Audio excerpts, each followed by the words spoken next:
Walaupun tempoh 50 tahun telah menyaksikan pelbagai perubahan, namun perkara pokok yang menjadi tunjang tetap utuh.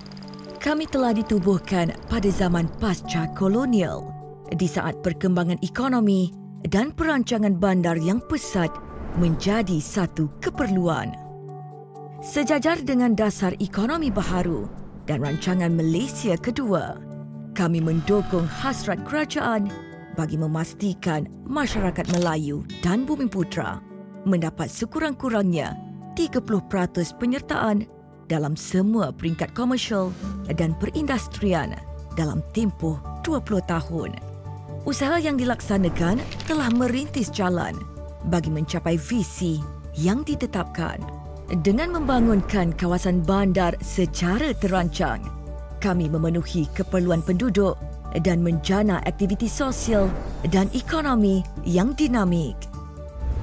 Di UDA, kami gigih berusaha memacu perubahan positif kepada masyarakat dan negara dalam menerapkan semangat dan memanfaatkan peluang baharu untuk memastikan kemampanan institusi kami pada masa kini dan akan datang. Melihat kepada kepesatan perkembangan urbanisasi dan keperluan generasi masa depan, UDA Property yang merupakan sektor teras telah melaksanakan pelbagai strategi dan inisiatif bagi memastikan usaha kami memberi impak sosial dan pencapaian kewangan yang optimum. Antara usaha kami yang amat dibanggakan adalah UDA Wakaf, sebuah usaha sama strategik yang dijalin bersama Majlis-Majlis Agama Islam Negeri untuk meningkatkan nilai tanah wakaf dan ekonomi golongan Muslim. Di samping sektor teras ini, kami juga menumpukan fokus kepada peningkatan kemajuan sektor-sektor lain. UDA Daya Urus, perintis khidmat pengurusan fasiliti yang ditubuhkan 40 tahun yang lalu.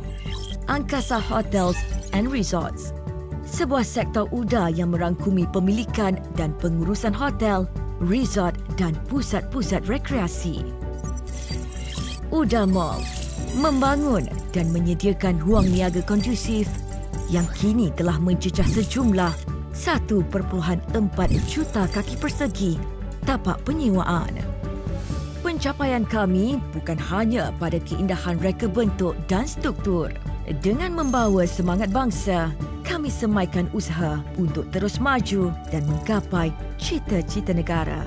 UDA akan kekal komited dengan legasi yang diberi dan meneruskan tradisi untuk sentiasa berfikir ke hadapan demi kesinambungan hidup generasi masa depan.